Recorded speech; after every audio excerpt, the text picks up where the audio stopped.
오늘 사순절 후 제4주 예배에 나오신 여러분들을 주님의 이름으로 환영하고 축복합니다. 우리 함께 기도하면서 예배 자리로 나아가겠습니다. 살아의 주님 은혜를 감사합니다. 분주한 우리의 삶의 자리에서 주님의 전으로 오늘 거룩한 예배로 불러주신 은혜 감사합니다. 성령의 임재와 인도하심 가운데 주님을 향한 고요함 가운데 들어가길 원합니다. 우리의 마음의 주인으로 자정하셔서 우리를 만져주시고 안아주시고 일으켜주실 때 주님 안에 참된 소생과 우리 삶의 기쁨을 회복하고 경험하게 해주셨고 세상을 향해 다시 한번 당당히 나아갈 수 있는 믿음의 자녀들이 될 수 있도록 인도하시고 축복하여 주시옵소서. 이 시간 우리의 찬양을 받아 주시옵소서.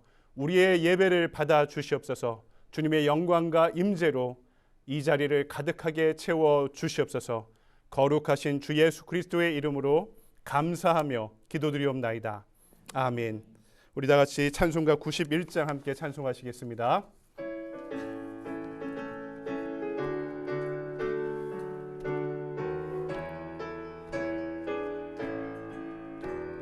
슬픈 마음 있는 사람 예수 이름 믿으며 영원토록 변함없는 기쁜 마음 얻으리. 예수의 이름이 세상의 소망이요 예수의 이름이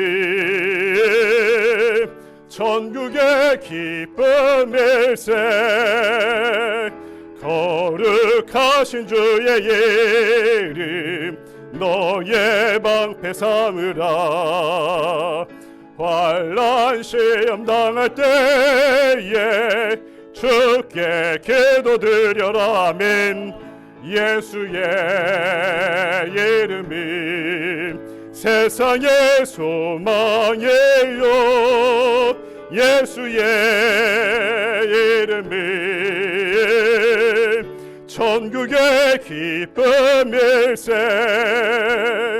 존귀하신 주의 이름 우리 기쁨 되도다. 주의 품에 안길 때에 기뻐 찬송 부르리. 예수의 이름이 세상의 소망이요 예수의 이름이 천국의 기쁨일세. 우리 갈 길 나간 후에 보좌 앞에 나가 왕의 왕께 경배하며 멸육관을 드리리. 아멘. 예수의 이름이 세상의 소망이요 예수의 이름이 천국의 기쁨일세. 날 구원하신 주 감사. 모든 것 주심 감사. 지난 추억에 내 감사. 주 내 곁에 계시네. 향기로운 봄철에 감사. 외로운 가을 날 감사. 사라진 눈물도 감사. 나의 영혼 강하네. 응답하신 기도 감사. 거절하신 감사. 헤쳐나온 풍랑 감사. 모든 것 채우시네. 아픔과 기쁨도 감사. 절망 중에도 감사. 청량 못할 은혜 감사. 크신 사랑 감사해. 길가에 장미꽃 감사 장미가시도 감사 따스한 가정 희망 주신 것 감사 기쁨과 슬픔도 감사 하늘 평안을 감사 내일의 희망을 감사 영원토록 감사해. 아멘. 다 같이 자리에서 일어나셔서 사도신경으로 신앙 고백하시겠습니다.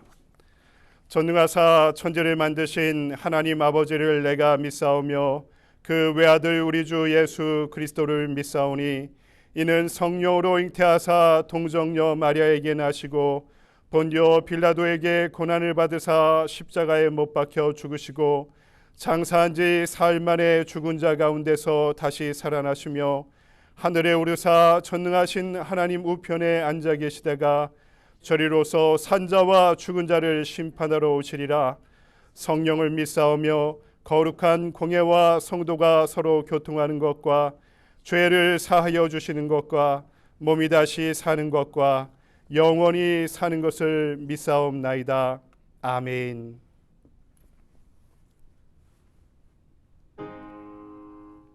만복의 근원 하나님 온 백성 찬송 드리고 저 천사여 찬송하세 찬송 성부 성자 성령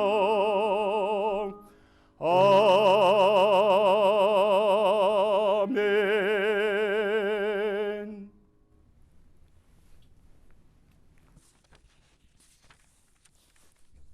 기도드리겠습니다. 하늘에 계신 우리 아버지, 오늘도 저희에게 성스러운 주일을 지킬 수 있도록 인도하신 하나님 아버지께 감사를 드립니다. 우리가 살림교회라는 이름으로 같이 모여 찬양하고 기도하고 예배드린 지 9개월이 되었습니다.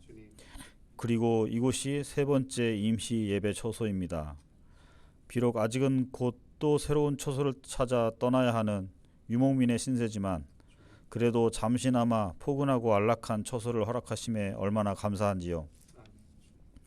지난해 5월 7일 첫 예배를 드릴 때 4가정이던 가족수가 지금은 20가정이 되었습니다. 그 사이 조용하던 우리 교회에 아이들의 소리가 들리게 되었고 그들을 양육하는 목회자도 세울 수 있게 되었습니다.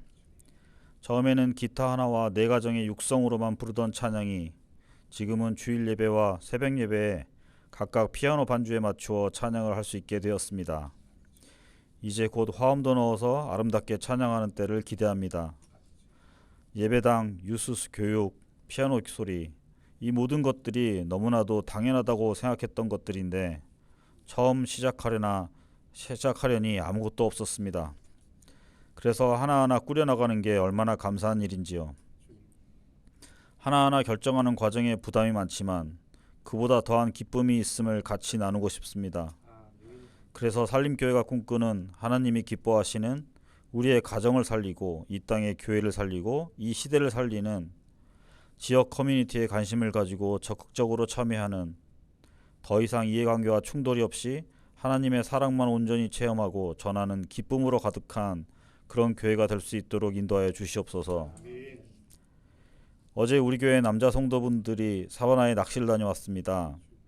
바람이 세게 불어 추운데도 비가 내리고 수많은 날벌레가 무섭게 달라들어도 물고기를 잡고 싶어서 그만두지 못하고 서 있는 모습이 마치 미치지 않고서야 이해가 안 되는 모습 그 자체였습니다. 좋아하는 일을 할 때는 남들이 보기에 미쳐 보이더라도 아랑곳하지 않는가 봅니다. 그렇게 자기가 좋아하는 일을 같이 좋아하는 사람과 같이 하니 아무리 환경이 열악해도 기쁘기만 했습니다. 우리 살림교회에서 같이 동역하면 좋겠다는 마음 마찬가지입니다. 우리가 하고 있는 그리고 앞으로 하고자 하는 기쁘고 좋은 일들을 교회 안에서 하나님 안에서 같이 했으면 좋겠습니다. 상처받아서 안 나오시는 분들, 이것저것 보기 싫어서 안 나온다고 하시는 분들, 살림교회로 발길을 움직여 주세요. 매일 아침 하루 한 말씀을 준비하시고 예배 설교를 준비하시는 이준현 목사님에게도 앞으로 계속 더욱더 힘주시고 지켜주시옵소서. 그리고 듣는 우리에게도 말씀을 들을 때마다 하나도 놓치지 않고 마음에 새길 수 있도록 해주십시오. 특별히 오늘 준비하신 생명의 말씀을 선포할 때 우리를 향하신 하나님의 뜻을 바로 깨닫게 하시옵소서. 하나님 아버지, 이 예배의 시종을 의탁드리오니 홀로 영광 받아 주시옵소서. 오늘도 저희와 함께 항상 함께 하시는 살아계신 우리 주 예수님의 이름으로 기도드렸습니다. 아멘. 아멘. 감사합니다. 교회 소식을 함께 나누겠습니다. 우리 앞뒤자 우리 인사 나눌까요? 사랑합니다. 환영합니다. 축복합니다. 오늘 우리 입교식이 있는 날인데요. 광고 후에 우리 입교식을 함께 진행하도록 하겠고요. 우리 하루 한 말씀이 월요일부터 금요일까지 아침 6시에 유튜브 채널을 통해 진행하고 있고 토요일에는 함께 모여서 기도하는 자리에서 기도하고 있습니다. 여러분 일찍 나오셔서 함께 기도하길 원하시는 분들은 기도의 자리에서 함께 기도하면 좋겠습니다. 이번 주 수요일부터 섬김의 리더십 학교 구원 세미나를 개강합니다. 수요일 7시에 우리 둘루스 오피스에서 함께 공부할 예정입니다. 우리 사순절 기간에 우리 전교 가정 및 사업장을 대상으로 춘계 대신방 중에 있습니다. 여러분 가능한 날짜 저한테 알려주시기 바라고요. 3월 31일 3월 마지막 주일이 우리 부활주일입니다. 부활주일에는 우리 이 자리가 말고 요 옆에 있는 우리 대식장에서 함께 예배를 드리고 만찬을 함께 나눌 예정입니다. 우리 유스 학생들과 함께 예배 드릴 텐데요.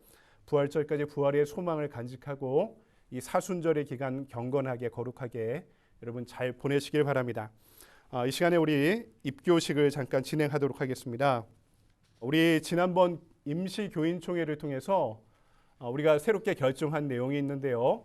그동안엔 섬김의 리더십 학교를 1기, 2기, 3기, 4기 계속 진행해 오고 있는데 우리 4단계까지 공부 과정 중에 2단계 성장반까지 이수하신 분이 교회의 등록교인으로 등록하기로 우리 결정되어 있던 교회의 내규를 수정해서 1단계를 다 수료한 분들을 대상으로 교회의 등록교인이 될 수 있도록 교회의 문턱을 낮추기로 했습니다. 그래서 6주로 진행하던 내용들을 교회의 철학과 비전, 핵심 가치에 대한 공부까지 더해서 7주로 연장해서 7주를 함께 공부한 분들은 교회 등록교인으로 받을 예정입니다. 우리 그동안 지난 겨울에 함께 공부한 분들이 계셔서 먼저 입교식을 진행하도록 하겠습니다. 총 5분이었는데요. 오늘 못 나오신 분들이 계십니다. 우리 5분은 김재숙 집사님, 박희숙 집사님, 안상현 집사님, 이병훈 장로님, 이성실 권사님인데요. 이성실 권사님은 오고 계시는 중일 것 같고 우리 이병훈 장로님 그리고 안상현 집사님 잠깐 앞으로 나오시겠습니까? 너무 앞으로 나오면 저기 안 보이시겠죠? 저기 보이는 자리에서 함께 쓰시고 우리 문답을 진행하도록 하겠습니다. 여러분 입교식의 문답을 진행하도록 하겠습니다. 사랑하는 성도 여러분, 교회는 하나님의 말씀을 선포하고 가르치며 성례를 행하며 성도의 교제와 봉사로서 주님의 뜻을 이 땅에 이루어야 합니다. 또한 불신자들에게 복음을 전하여 주님 앞으로 인도하고 이 땅을 하나님의 공의와 사랑이 넘치는 천국으로 만들기 위해 이 땅에 세워졌습니다. 이제 이러한 주님의 명령에 헌신하기로 결심한 여러분을 우리 산림교회 입교인으로 받아들이고자 합니다. 여러분들은 이미 세례를 받은 사람으로서 입교인이 되고자 이 자리에 나왔습니다. 이제 하나님과 모든 성도 앞에서 세례 받을 때의 약속을 새롭게 하고 믿음의 결심을 확인하기 위해 다음과 같이 묻습니다. 이제 묻는 말에 여러분 아멘으로 대답해 주시기를 바랍니다. 우리 두 분은 우리 장로님 집사님은 하나님과 여러 성도들 앞에서 세례 받을 때 서약한 모든 것을 힘써 지키시겠습니까? 아멘. 여러분은 본교회의 비전과 핵심 가치를 쫓아 예배와 성례에 참여하며 시간과 재능과 물질을 바쳐 교인된 의무를 준행하겠습니까? 아멘. 여러분은 선교와 교육, 교제와 봉사 등 교회 모든 활동에 적극적으로 참여하겠습니까? 아멘. 여러분은 교인으로서의 의무와 권리를 바르게 행사하며 교회의 관할과 치리에 순종하고 교회의 덕을 세우는 일에 힘쓰겠습니까? 아멘. 예, 이제 회중 여러분들에게도 묻겠습니다. 여러분들은 뒤를 회중들을 향해 돌아봐 주시기 바랍니다. 회중 여러분도 다 자리에서 함께 일어나 주시겠습니까? 여러분 앞에 화면을 보면서 이분들을 함께 환영하도록 하겠습니다. 함께 읽습니다. 우리는 하나님께서 여러분에게 주신 모든 것을 감사드립니다. 그리고 그리스도인의 한 사람으로 여러분을 환영합니다. 우리는 그리스도의 몸된 살림교회 회중의 한 일원으로서 신앙생활을 하면서 기도와 제물과 시간과 재능을 바쳐 교회의 선교를 위하여 함께 봉사하면서 예수 그리스도의 이름으로 하나님께 영광 돌리는 일에 적극 참여할 것을 새롭게 다짐합니다. 자, 이제 공포합니다. 이제 여러분이 하나님과 성도 앞에서 성실하게 서약하며 살림교회 입교인이 된 것을 성부와 성자와 성령의 이름으로 공포합니다. 이 자리에 계신 모든 여러분들은 큰 박수로 환영해 주시기 바랍니다. 네, 자리에 앉아주시고 앞에 그대로 계시고요. 잠깐 이 두 분을 위해서 제가 기도하도록 하겠습니다. 살아의 주님 감사합니다. 한 사람의 영혼이 천하 만물보다 귀중하다고 말씀하셨는데 주님 지극히 사랑하시는 우리 이병훈 장로님, 안상현 집사님, 김재숙 집사님, 박희숙 집사님, 이성실 권사님을 우리 교회의 한 일원으로 보내주시고 우리가 이분들을 환영하고 환대할 수 있는 기회를 허락하심에 감사합니다. 한 사람이 영원히 천하 만물보다 귀중하다는 주님의 말씀을 붙잡아 이분들을 환대하고 환영하는 가운데 우리가 하나 되게 하시고 하나님의 몸된 교회를 아름답고 건강하고 든든하게 세워가는 신앙의 동역이 되게 하시고 또 많은 사람을 옳은 길로 인도한 자는 하늘의 별처럼 빛난다는 우리 다니엘서의 말씀처럼 서로의 신앙 인생을 빛내줄 수 있는 신앙의 복된 인연이 될 수 있도록 우리를 격려와 지지와 사랑의 띠로 하나로 묶어 주시옵소서. 이분들을 통해 하나님의 나라가 널리 전파될 줄 믿사오며 이분들을 통해 이분들의 가정과 일터와 우리의 교회가 하나님의 은혜와 사랑이 넘치는 믿음의 공동체로 성장할 수 있도록 이분들을 축복의 통로로 사용하시고 인도하시고 축복하여 주시옵소서. 거룩하신 주 예수 그리스도의 이름으로 감사하며 기도드리옵나이다. 아멘. 이제 잠시 입교 증서를 나눠드리도록 할 텐데요. 우리 이성실 권사님도 앞으로 나와주시기 바랍니다. 우리 가나다 순으로 제가 부르도록 하겠습니다. 입교 증서 안상현 집사, 위 사람은 살림교회 섬김의 리더십 학교 1단계 정착 과정인 구원 세미나를 수료하며 본교회 등록교인이 되었기에 이 증서를 드립니다. 2024년 3월 10일 살림교회 담임 목사 이준협, 교회에서 준비한 선물과 함께 전달하도록 하겠습니다.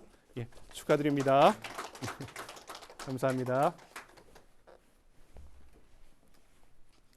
입교정서 이병훈 장로님 같은 내용입니다. 3월 10일 살림교회 담임 목사 이준협, 예, 입교정서와 선물을 전달하도록 하겠습니다. 예, 축하드립니다. 입교증서 성명 이성실 권사님, 위 사람은 살림교회 같은 내용 1단계를 수료하며 이 증서를 드립니다. 선물은 우리 가정마다 드리는 거고요. 2023년 3월 10일 살림교회 이준현 목사, 예, 환영합니다. 축하합니다. 맞춰오셨는데요. 예. 뒤로 돌아주시고요. 교회에서 준비한 꽃다발 나눠드릴 때 여러분 다시 한번 큰 박수 해주시기 바랍니다. 예, 여러분 박수가 너무 작은데요. 다시 한번 큰 박수 해주시고 환영해 주십시오. 인사하고 들어가 주시기 바랍니다. 감사합니다. 못 오신 분들께는 따로 제가 이후에 전달해 드리도록 하겠습니다. 다른 광고의 내용은 주보를 참고해 주시고요. 이 시간 다 같이 자리에서 일어나셔서 213장 1절 부르시면서 준비하신 예물 하나님께 드리겠습니다. 나의 생명 드리니 주여 받아 주셔서. 집사님 아까 기도한 마이크는 꺼주세요. 동안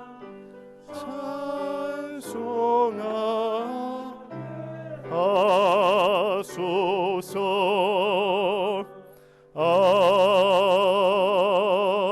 아멘. 할렐루야. 사랑의 주님, 우리의 마음을 드립니다. 정성을 드립니다. 뜻을 드립니다. 예물을 드립니다. 또 이 예물에 담긴 지고지순한 주님을 향한 사랑의 가치와 믿음의 고백을 함께 흠양하여 주실 때 이 모든 것들이 사용되는 곳에서 주님의 공의와 사랑의 나라가 확장될 수 있도록 이 예물을 온전히 받으시고 흠양하시고 사용하여 주시옵소서.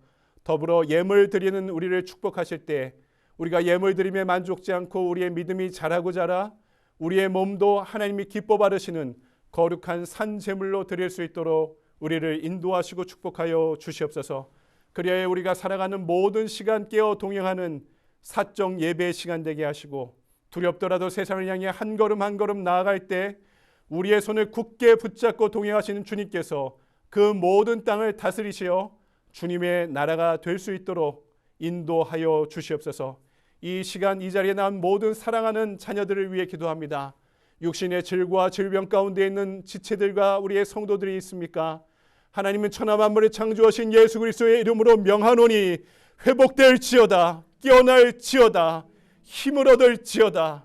에스겔 골짜기에 마른 뼈도 살리셨던 것처럼 저들의 뼈를 강하게 하시고 힘줄을 즐기게 하시고 혈관을 맑게 깨끗게 하여 주셨고 근육을 강하게 하시고 그 피부를 깨끗게 하여 주셔서 주님의 영이 거하는 순간 하나님 새로운 군사가 되어 생명이 되어 걷고 뛰고 찬양하며 주님을 예배하는 예배자들의 삶을 당당히 살아갈 수 있도록 인도하시고 축복하여 주시옵소서. 또한 믿음이 연약하여 시험에 들거나 흔들리지 않게 하시고 이 거룩한 축제의 예배 시간 우리의 삶의 뿌리를 주님께 다시 뻗어나가는 가운데 주님이 허락하시는 일용할 양식과 은혜로 우리의 삶을 채워갈 때 그것을 양분 삼아 날마다 그리스도의 장성한 분량을 향하여 성장할 수 있는 믿음의 자녀들 될 수 있도록 인도하시고 축복하여 주시옵소서. 오늘 우리의 예배와 예물을 받으시는 주님께 감사드리오며 거룩하신 주 예수 그리스도의 이름으로 기도드리옵나이다. 아멘.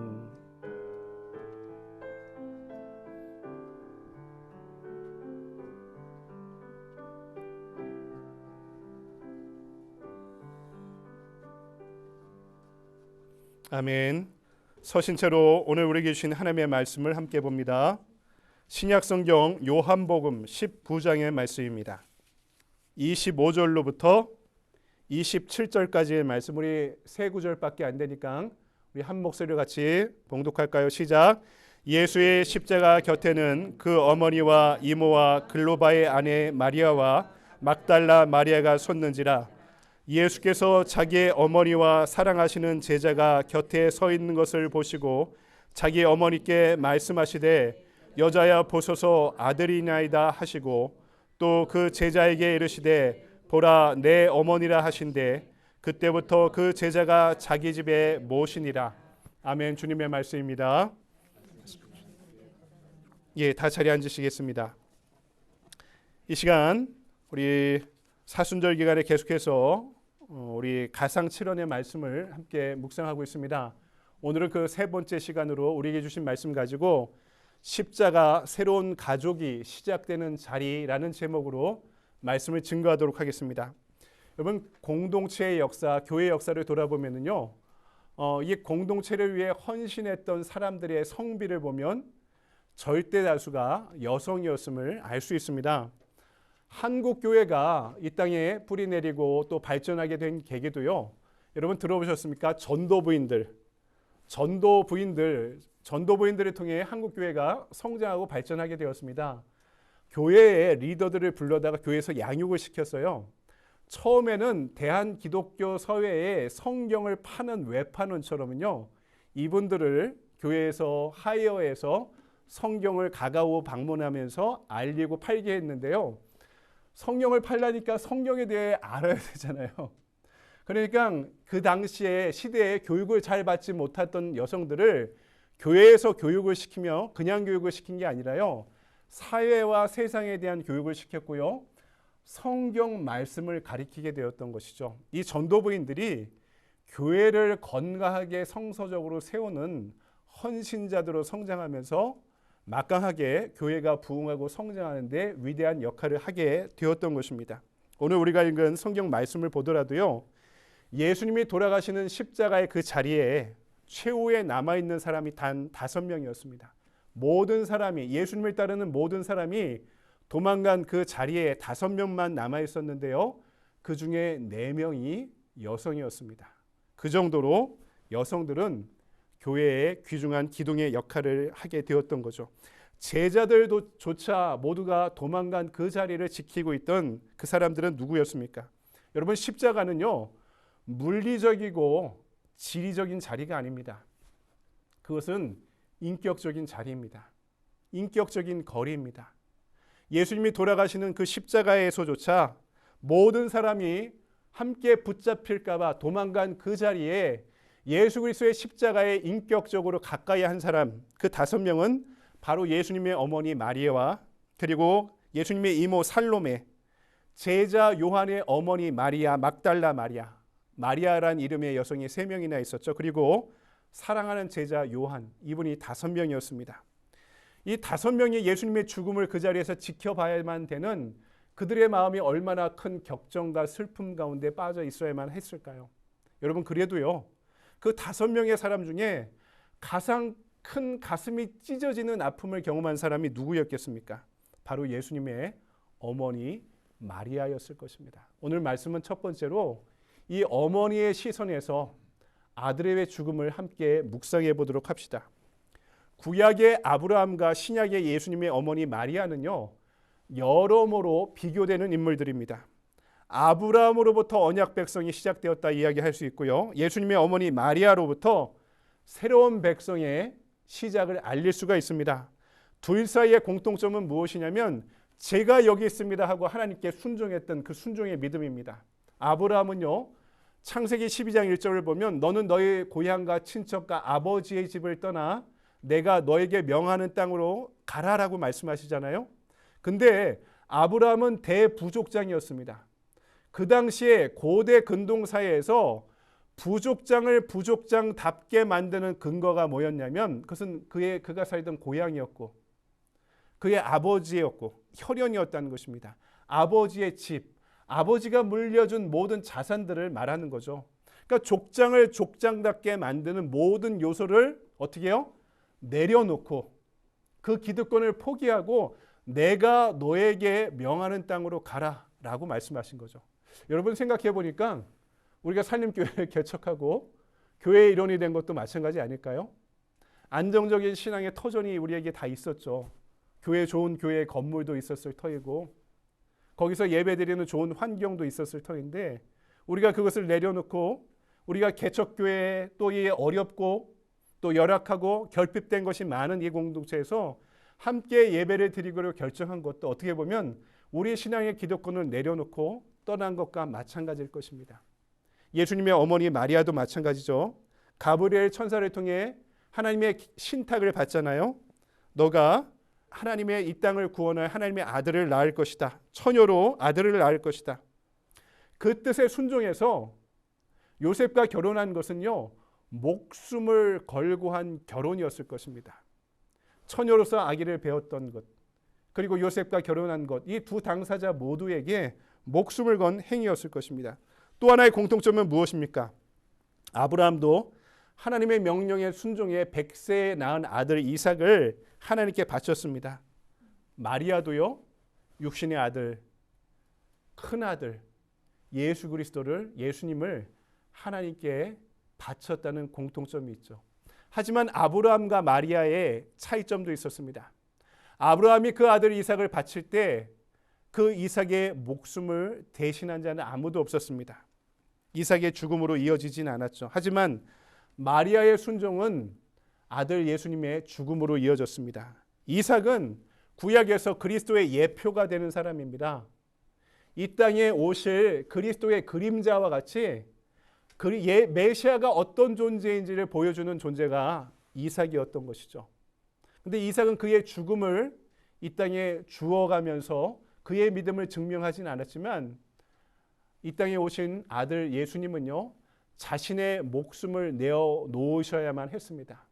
어떻게 보면 십자가의 대속적 죽음이라는 죽음을 위해 그분은 이 땅에 오셨다고 이야기할 수 있습니다.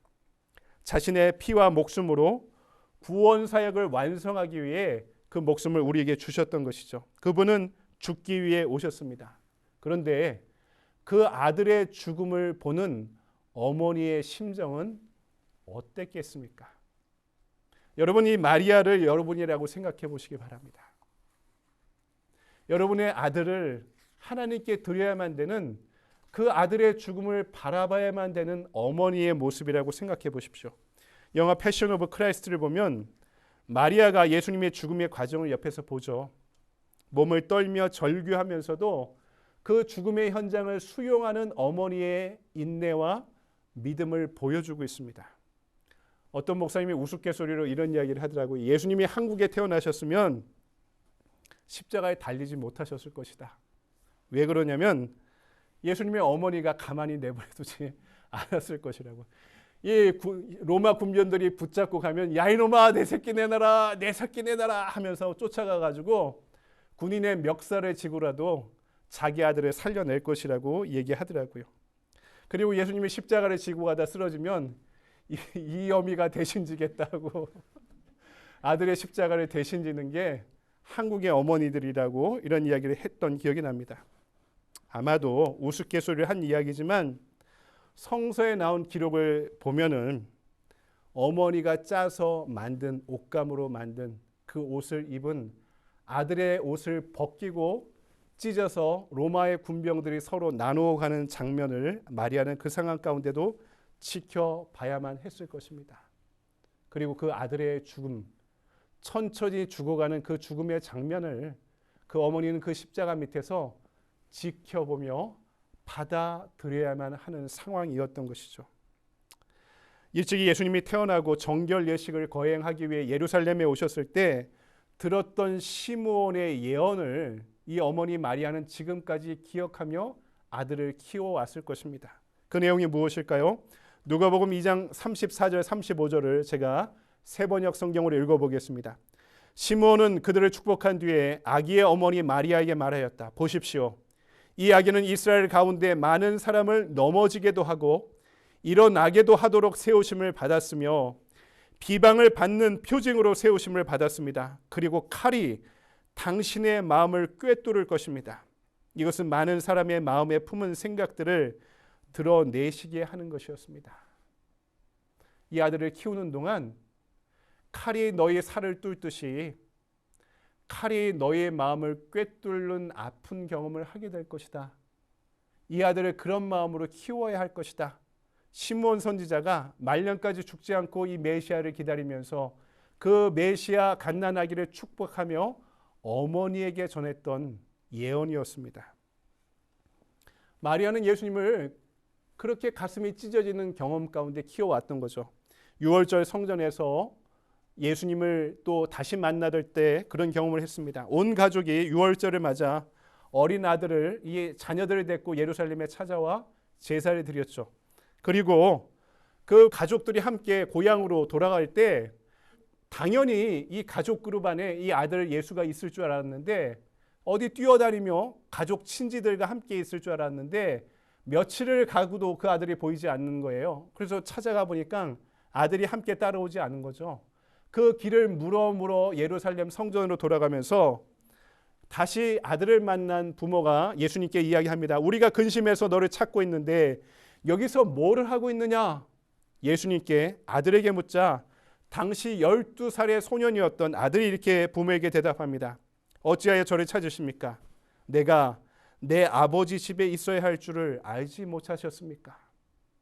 사춘기도 경험하지 않는 아들이 이미 부모와 분리되기 시작하였던 것입니다. 그때 어머니의 마음이 어떤 마음이었을까요? 공생의 현장에서 한참 예수님이 분주하게 제자들과 군중들을 가리키고 있는 현장에 이 어머니 마리아가 아들이 너무나 보고 싶어 동생들을 데리고 아들을 예수님을 만나러 갑니다. 군중들의 제자들의 둘러싸인 예수를 불러달라고 제자한테 부탁하니까 제자가 찾아와서 이야기하죠. 스승님의 어머님의 가족들과 함께 찾아왔습니다. 만나 주십시오. 그때 예수님이 제자들에게 어떻게 이야기하십니까? 누가 내 어머니며 동생들이냐 하면서 주위를 둘러보며 이렇게 말씀하십니다. 누구든지 하나님의 뜻대로 행하는 자가 내 형제요, 내 자매요, 내 어머니시라. 여러분, 그 말씀을 멀리서 전해들은 이 엄마의 마음이 어떤 마음이었겠습니까? 자신과 분리되어서 이제는 훌쩍 떠나버린, 자신만의 인생의 사명을 찾아 떠나가 버린 그 아들을 바라보고 있는 어머니의 마음은 어떤 마음이었을까요? 그리고 이제 마지막으로 십자가에서 하나님의 구속 사역을 위해서 이제 그 상황은 어머니의 마지막 순종을 요구하고 있었던 것입니다. 제가 하루 한 말씀에서 말씀드린 적도 있었는데요. 제 신학교 선배님이기도 한 사모님이 언젠가 인터넷 커뮤니티에 올린 글을 읽다가 제가 가슴이 많이 아팠던 적이 있었습니다. 이분이 어느 날 딸을 데리고 차를 운전해 가시다가 교통사고를 당하셨습니다. 다행히 본인의 생명은 구했지만 딸은 그 사고로 인해서 하나님의 품으로 그 어린 나이에 먼저 돌아가게 되었습니다. 퇴원한 후에 몇 달이 지나서 자신의 심경을 이 사모님이, 딸을 잃어버린 그 사모님이 자신의 심경을 신학교 동기들이 모여있는 인터넷 커뮤니티에 이렇게 올렸습니다. 그 글 내용을 그대로 제가 인용해 보겠습니다. 어제는 왜 살아있다는 것에 대해 감사하지 못했을까? 당연한 일이라 여기며 살아있어도 깨어있지 못하고 그저 세월의 흐름을 넋놓고 지켜보고만 있었지. 내 딸아이를 보내면서 이 시에 다시 볼 수 없음을 받아들이면서 올 수는 없지만 갈 수는 있는 그날에 대한 소망으로 대신 채워주시는 하나님의 은혜에 감사한다. 이제는 정말 살아있음을 감사한다.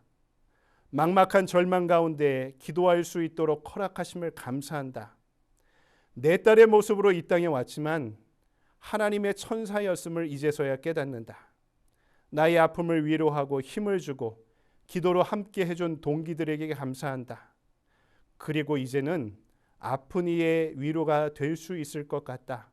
남은 시간 내가 정말 할 일이 많이 있구나. 이렇게 글을 올렸습니다. 죽은 자식을 가슴에 묻는다는 말이 전에는 이해되지 않았는데요. 아버지가 되고 자식을 키워보니 알겠습니다. 아이들의 아픔을 부모로 경험하며 키워보니까 이 아이들을 눈에 넣어도 아프지 않는다는 말의 의미가 무엇인지 조금은 알 것 같습니다. 그런데 생각해 보십시오. 온몸으로 낳고 키운 자식, 예수님의 죽음을 바라보고 있는 어머니의 심정을, 그 마지막 순간에 어머니 마리아는 그 육신으로 낳은 아들을 영으로 다시 낳게 되었습니다. 육신의 아들의 죽음을 마지막까지 옆에서 지원하면서 그 아픔을 조금이라도 나누는 마음으로 그 죽음을 끝까지 지켜가면서 아들을 중보하고 지지하며 어머니는 그 십자가의 자리를 떠나지 않았던 것입니다. 그 자리에서 어머니는 알게 됩니다. 이 아들이 내 아들만이 아니었구나. 온 인류를 위해 죽어야 되는 하나님의 아들이었구나. 그 십자가의 죽음을 경험하며 어머니는 깨닫게 되었던 것입니다. 그 사실을 받아들이기 시작하면서 이제 교회의 역사에 어떤 변화가 일어납니다. 그것은 무엇이냐면 육신의 가족으로, 혈연으로 묶여있던 가족들이 이제는 영적인 가정으로 확장되어 가기 시작한 것입니다. 아들을 바친 마리아의 믿음과 순종이 새로운 가족의 시작을 알리고 있었던 것입니다. 그래서 오늘 말씀은 두 번째로 십자가는 바로 그 새로운 가족이 시작되는 자리였음을 우리에게 분명히 알려주고 있습니다. 예수님은 십자가 위에서 사랑하던 제자 요한을 바라보면서 어머니에게 말합니다. 어머니, 여자여 보소서 아들이니이다.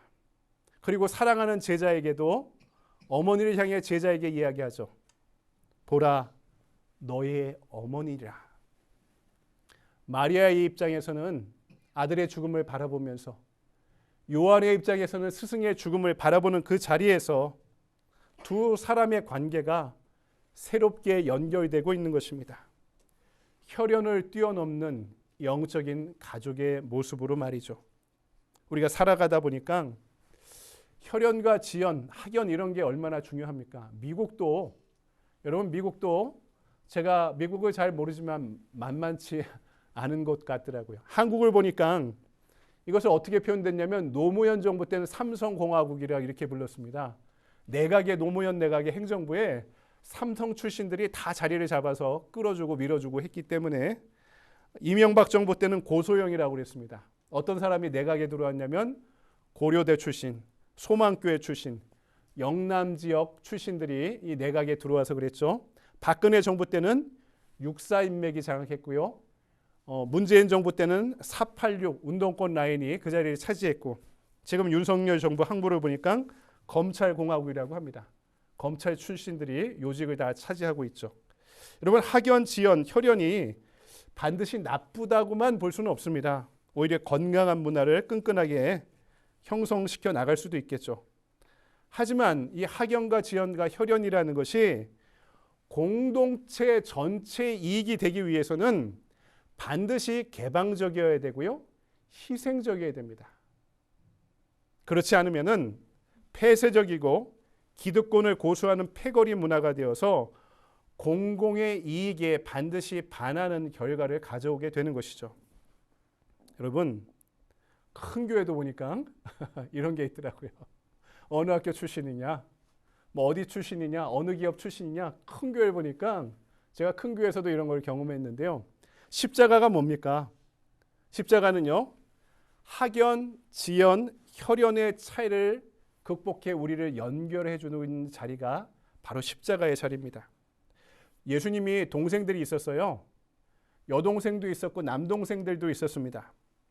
근데 이 친동생들한테 엄마를 맡긴다 이런 이야기 하지 않고요, 가장 사랑하던 제자 요한에게 어머니를 맡기니까 어떻게 말씀합니까? 오늘 그 즉시 요한이 자기 집으로 스승의 어머니 마리아를 어머니로 모시고 그 어머니를 모시고 살아가게 되었다고 기록해 놓고 있습니다.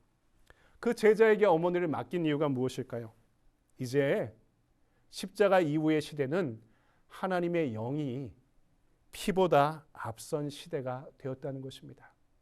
십자가의 복음이라는 것은 학연이 다르고 혈연이 다르고 지연이 다른 이들을 하나님의 영으로 사랑으로 하나로 연결시켜 나가는 자리가 바로 십자가의 복음이 선포되고 증거되는 자리가 된 것입니다. 사상과 이데올로기의 차이, 빈부의 차이, 사회적 지위의 차이가 다른 이들을 연결해 주는 것이 바로 십자가인 것입니다. 이것이 오늘 이 시대의 교회가, 우리 교회가 십자가의 복음으로 무장하고 바로 서야 되는 이유가 바로 여기에 있는 것입니다. 이 십자가의 복음을 통해 역사하시는 성령은 우리 안에 변화를 일으켜 주고 계시는 것이죠. 여러분 교회 역사 이해와 관련한 아주 중요한 격언이 내려져 오고 있습니다. 어거스틴이 했다는 말이라는 이야기도 있고, 감리교회 창시자 웨슬리가 했던 말이라는 이야기도 있고, 어떤 수도사라는 이야기도 있는데 어느 누구도 그 근거를, 출처를 알지 못합니다. 제가 신학자들한테도 물어봤는데 출처가 정확하지 않다고 하더라고요. 이런 내용입니다. 본질에는 일치를, 비본질에는 자유를, 하지만 그 모든 일에 사랑으로. 이게 교회의 본질이다. 십자가의 복음과 같은 본질이라면 하나 되기 위해 목숨 걸고 하나 되려고 노력해야 되는 것이고, 이것이 비본질적인 것이다 하는 것은 서로 모두에게 자유를 허락하는 것입니다. 건반을 왼쪽에 놓을지 오른쪽에 놓을지, 교회 카페트를 무슨 색깔로 할지. 여러분 이 말씀을 드린 이유가요, LA에 있는 어떤 교회 부자 장로님이 그랜드 피아노를 하나 기증을 했습니다. 근데 교회에서 딱 좋은 자리가 본인 보기에 오른쪽이에요.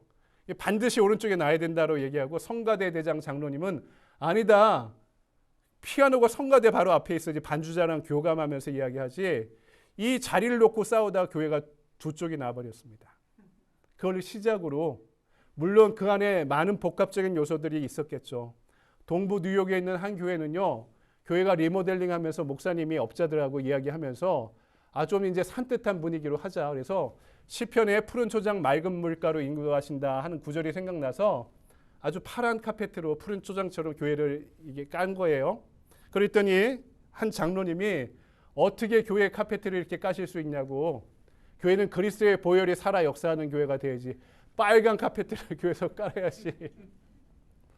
그래서 교회가 두 쪽이 났다. 이게 전설 따라 삼천리가 아니라요. 실제로 있었던 이야기입니다. 이게 아주 가장 교회의 본질적인 문제일까요? 이 비본질적인 것과 본질적인 것을 교회가 구분하지 못한다면 이렇게 되는 것이죠. 하지만 그 모든 일에 사랑으로 감당하라는 것입니다. 제가 미국에 오기 직전에 한국에서 목회하던 교회가 창천교회입니다. 연세대 앞에 큰 종탑 2개가 있는 교회에 그 앞 신촌을 지나가는 분들은 보신 적이 있는 교회인데요. 신촌에서 사람들이 학생들이 어디서 만나자 그러면 그 옆에 있는 유명한 독다방, 독수리다방 앞에서 보건가 창천교회 정문에서 보자고 이렇게 이야기할 정도로 교회가 100년 이상 되어서 지역에 자리 잡은 교회입니다. 근데 제가 이 교회에서 목회하면서 신기한 경험을 여러 번 했는데요. 이런 겁니다. 그 교회는 이 신촌 대학가에 오랫동안 자리 잡은 교회라요. 연대, 이대 교수님들이 많습니다. 장로님들도 그런 분들이 많고요. 또 세브란스 병원이 앞자리에 있어서 이 병원 의사 선생님들이 참 많이 계세요. 의대 교수님들, 의사 선생님들, 그 교회 장로님들도 뭐 어떤 기업의 CEO, 뭐 대기업의 뭐 상무, 전무 이런 분들, 연대, 이대 교수님들, 의대 교수님들, 뭐 육군 참모 총장 이런 분들이 다 교회 장로님들입니다. 근데 셀을 우리는 거기 이제 속회라고 불렀는데 속회를 가면은요. 속회는 다 지역으로 묶여 있습니다. 뭐 창천동 그러면 창천 1속, 창천 2속, 대신 1속, 대신 2속 지역으로 묶여 있는데요.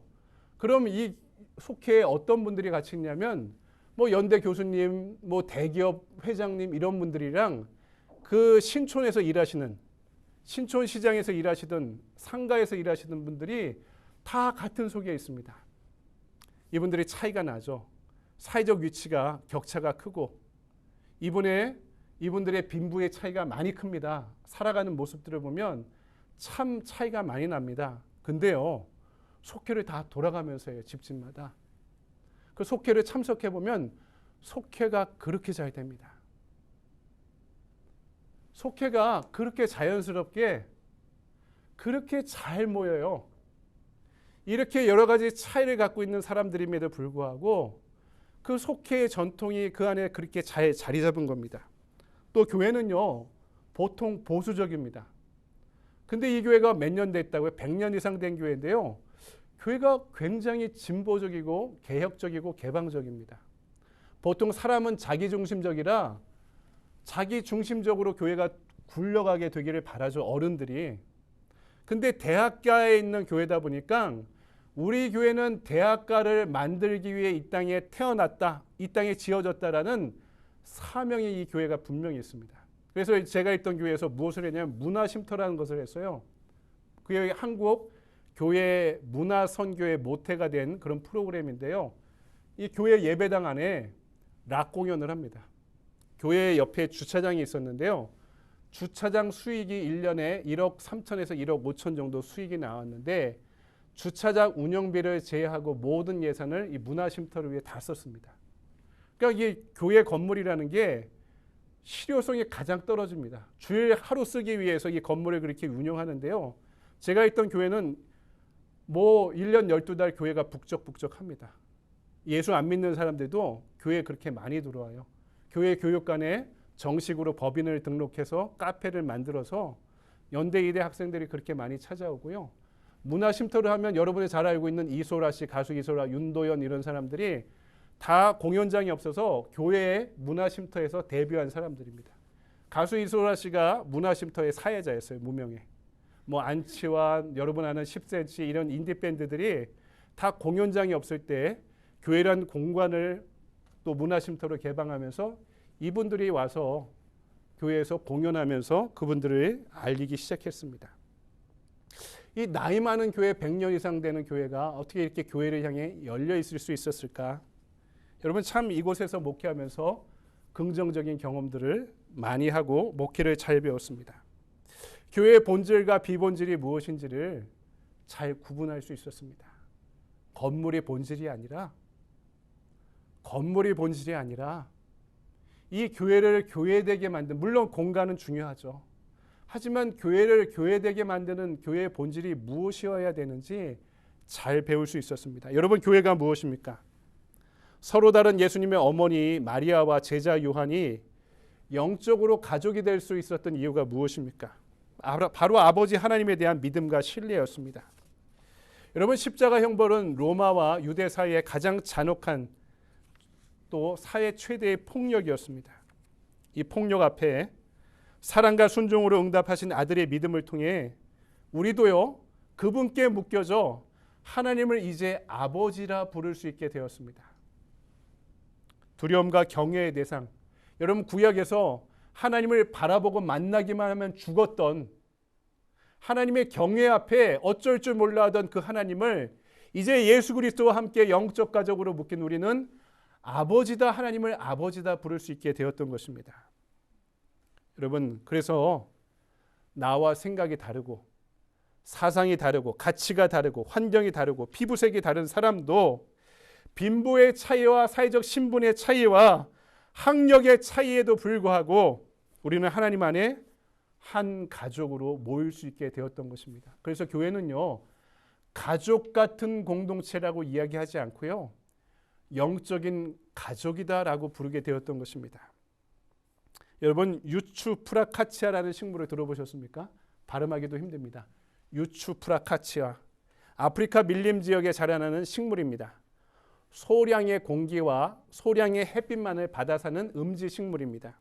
근데 놀라운 사실은요, 너무 숨겨져 있는 식물이라요, 짐승들이 지나가다가 이 식물을 톡 건들고 지나가면요, 시간이 지나면서 이게 움츠려져 말라 죽어버립니다. 톡 건들기만 해도 이 식물은요, 바로 말라 죽어버립니다. 근데 더 놀라운 사실이 뭔지 아십니까? 한 번만 스치면 죽는데요, 계속 만져주면, 계속 스치거나 계속 만져주면 힘을 얻어 더 잘 자라게 되는 식물입니다. 우리 같지 않습니까? 우리 모두가 다 상처 입은 인물이라 톡 건들기만 하면은 원수가 되어버리는데요, 계속 만져주고 보살펴주고 격려하고 지지하면은요, 잘 자라게 됩니다. 사랑하는 여러분, 말씀을 정리합니다. 우리는 모두 다 상처받은 사람들입니다. 그래서 상처를 만지면, 드러내면 아프고 쓰리죠. 드러낸 사람과 원수가 됩니다. 근데요, 더 중요한 건 숨기면 더 깊게 병들어버리고 골마버립니다. 여러분, 그래서 십자가는요, 그 상처를 함께 드러내는 장소입니다. 그리고 사랑으로 만져주고 약을 바르고 치유해주는 자리가 되는 것입니다. 그래서 십자가의 사랑은 모든 것이 다 다른 우리를 사랑으로 함께 연결시켜주는 자리가 되는 것입니다. 예수 그리스도께서 행하신 십자가의 사역은 성령의 강력한 능력을 통해 우리를 하나님의 백성으로, 영적인 가족으로 묶어주기 시작했기 때문입니다. 그 가족의 모임인 우리 신앙공동체를 생각해 보십시오. 우리 산림교회는 영적 가족이 되어가고 있습니까? 나를 살리고 우리의 무너진 재단들을 살리고 이 땅의 가정들을 살려가고 있습니까? 서로의 죄를 용서하고 너무나 차이 드러나는 것이 불편해도 그 불편함을 수용하면서 나랑 다른 어떤 사람도 하나님의 자녀로 우리는 받아들이고 수용하고 있습니까? 주님의 미세한 말씀을 마지막으로 여러분 한번 들어보십시오. 제자여 보아라. 저 사람이 너의 형제다. 저 사람이 너의 자매다. 저 사람이 너의 아버지고 어머니다. 저 사람이 너의 아들이다. 십자가 때문에 서로를 아버지로 어머니로, 형제와 자매로, 그리고 우리의 교회의 다음 세대를 우리의 자녀들로 십자가 안에 받아들일 수 있는, 십자가의 그 사랑과 은혜 가운데 거하는 저와 여러분의 삶이 되기를, 우리의 공동체가 되기를 주님의 이름으로 간절히 축원드립니다. 우리 다 같이 자리에서 일어나셔서 함께 찬양하고 기도하는 시간 가져볼까요?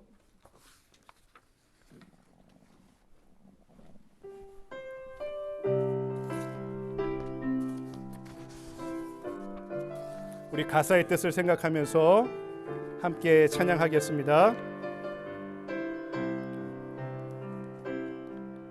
우리에겐 소원이 하나 있네. 주님 다시 오실 그날까지 우리 가슴에 새긴 주의 십자가 사랑 나의 교회를 사랑케 하네. 주의 교회를 향한 우리 마음 희생과 포기와 가난과 고난 하물며 죽음조차 우리 막을 수 없네. 우리 교회는 이 땅의 희망 교회를 교회되게 예배되게 우리 사용하소서. 진정한 부흥의 날 오늘 임하도록 우리 사용하소서. 다시 한번 부를까요? 우리에겐 소원이 하나 있네. 주님 다시 오실 그날까지 우리 가슴에 새긴 주의 십자가 사랑 나의 교회를 사랑케 하네. 주의 교회를 향한 우리 마음 희생과 포기와 가난과 고난 하물며 죽음조차 우리 막을 수 없네. 우리 교회는 이 땅의 희망 교회를 교회되게 예배되게 우리 사용하소서. 진정한 부흥의 날 오늘 임하도록 우리 사용하소서. 다시 한번 찬양합니다. 교회를 교회되게 예배되게 우리 사용하소서.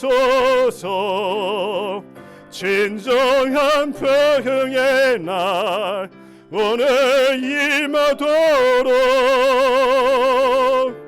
우리 사용하소서.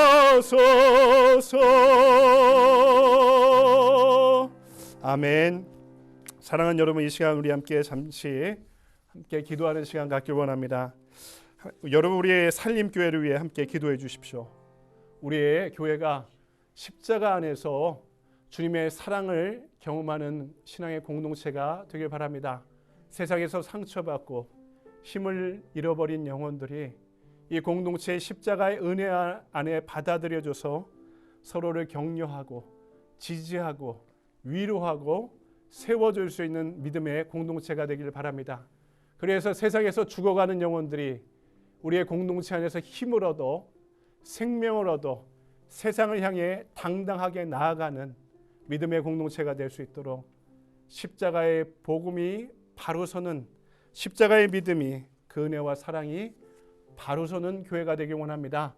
우리 말씀을 붙잡고 함께 기도한 후에 제가 기도하고 또 축도로 예배를 마치겠습니다. 할렐루야. 사랑의 주님 은혜를 감사합니다. 주님의 은혜에 수 있도록 주여 우리를 가르치시고 인도하시고 역사하여 주시옵소서. 이제는 우리를 구원하신 예수 그리스도의 은혜와 한없이 용서하시고 품어주시는 아버지 하나님의 무한하신 사랑과 우리를 오늘도 제자로 부르시고 땅끝을 향해 파송하시는 성령님의 감화감동 역사하심이 십자가 위에서 하신 세 번째의 말씀을 통해 십자가를 따르는 이 세상의 모든 이들을 가족으로 삼으시길 원하는 주님의 그 사랑을 쫓아 이 세상의 모든 상처 입은 사람들을 그 가정의 자리로 초대하길 원하는 이 자리의 모든 성도들 위에, 주님의 사랑하는 자녀들 위에 지금으로부터 영원토록 함께하여 주시옵기를 간절히 축원하옵나이다. 아멘.